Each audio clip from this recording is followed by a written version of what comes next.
Se ao contrário dos milhões de brasileiros que foram para as ruas pular carnaval, você ficou em casa ou preferiu fazer uma viagem mais contemplativa, descansando, aproveitando o momento com a família, mas quer saber minimamente o que aconteceu no carnaval nas ruas do Brasil, eu escolhi 3 momentos para você entender no que foi transformada a maior festa popular do Brasil, um festival de lacração, desrespeito e intolerância. É claro que não foi assim o tempo todo, em todos os lugares, mas entre centenas de episódios lamentáveis que a gente viu no Carnaval do Brasil, esses 3 eu acho bastante emblemáticos. Antes de mostrar a parte ruim, deixa eu trazer a parte boa. A Gazeta do Povo está com uma promoção, pagando R$ 1 por mês. Nos primeiros 3 meses, você assina o jornal e tem acesso a todo o conteúdo desbloqueado, ao melhor jornalismo do Brasil. Um jornalismo que trata a notícia com imparcialidade e você, leitor, espectador, ouvinte, com muito respeito. Acesse pelo QR Code da tela ou por gazetadopovo.com.br/oferta. Eu sou a Cristina Grêmio, esta é a coluna Falando Abertamente e vamos ao tema da coluna.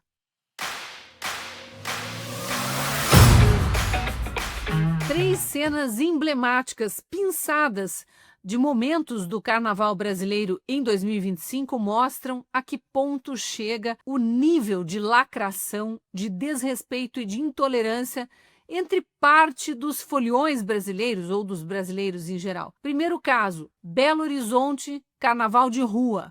Um casal gay se beija na rua.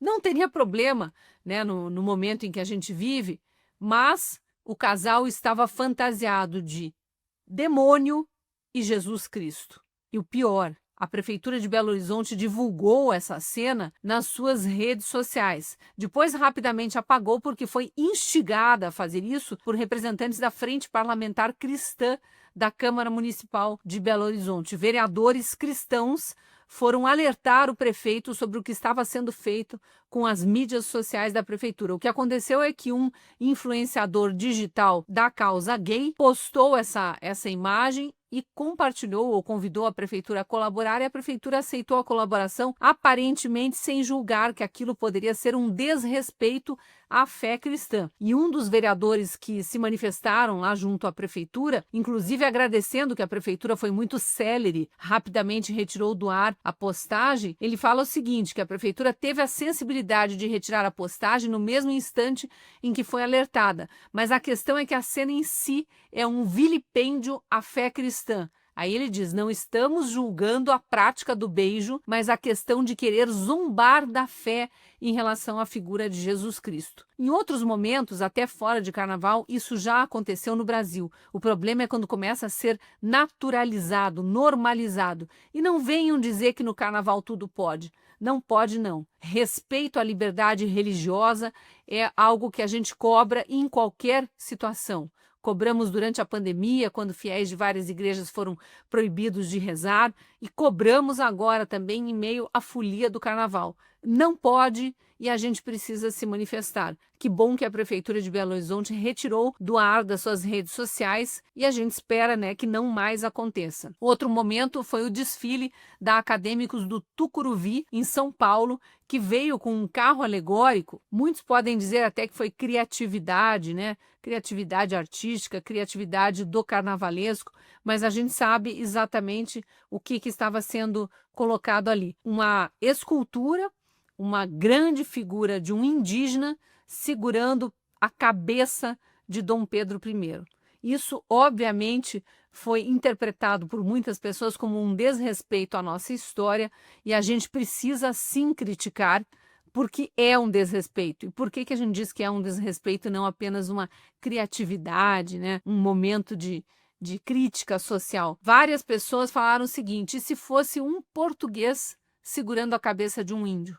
Qual seria a reação? Só de fazer essa colocação e essa reflexão, a gente já vê que esse carro alegórico não deveria estar expondo a figura de um governante da época, um imperador brasileiro, da forma como está sendo feita. E aqui não há nenhum questionamento sobre como os índios foram tratados pelos portugueses quando os portugueses chegaram ao Brasil, nem nada disso. Respeito é bom e eu gosto, essa é a frase popular e vale aqui também.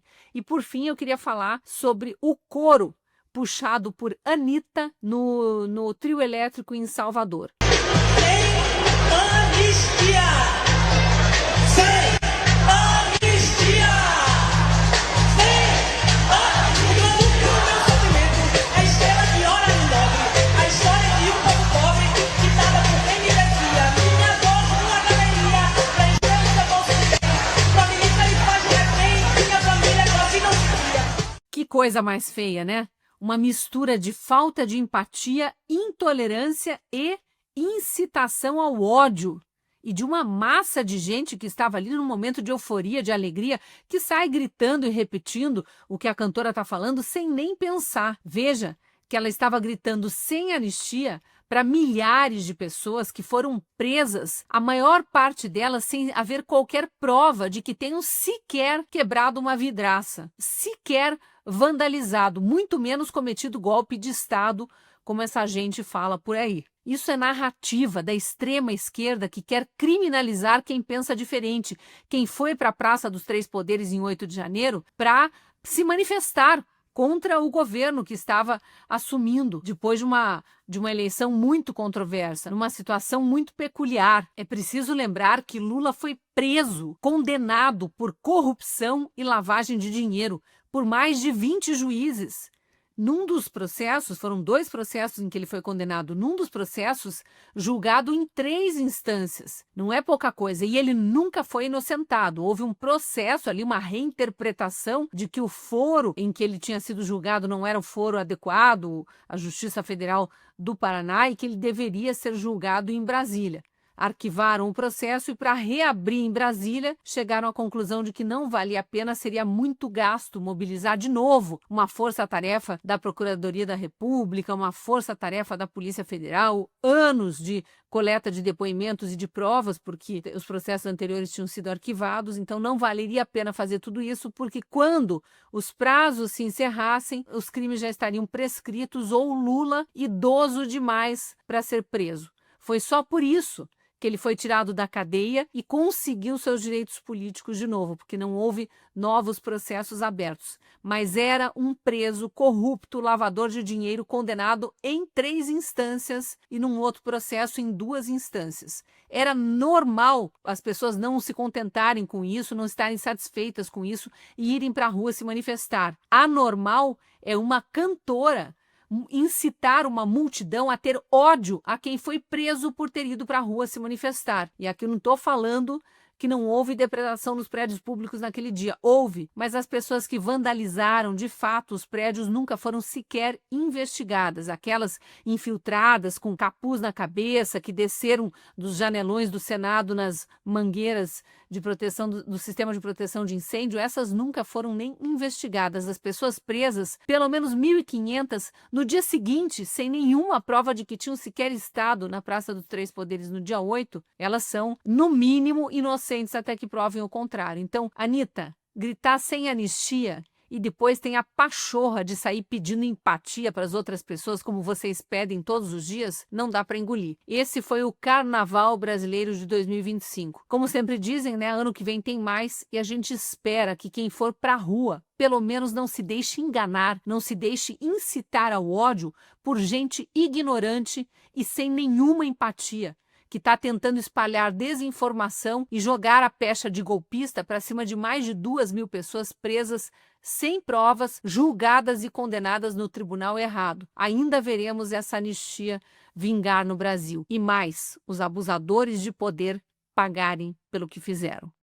Para encerrar, de forma um pouco mais leve, eu relembro que a Gazeta do Povo está com uma promoção imperdível. R$1 por mês nos primeiros 3 meses e você tem acesso liberado a todo o conteúdo da Gazeta do Povo. Uma cobertura jornalística imparcial, como você não vê na maior parte da mídia, e também muitos cursos online, artigos escritos por dezenas de colunistas, os melhores da imprensa brasileira e muito mais.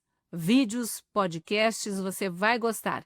Venha ser assinante da Gazeta do Povo pelo QR Code da tela ou acessando gazetadopovo.com.br/oferta. Eu sou colunista da Gazeta e te espero lá no jornal. Contratos milionários, ONGs com pautas progressistas, cancelamento, decisões judiciais. Estamos vendo a ponta do iceberg de um mecanismo muito sofisticado. Eu não perderia por nada o noticiário que ainda vai vir sobre esses assuntos. A minha recomendação? Leia e apoie a Gazeta do Povo para não ficar só na narrativa.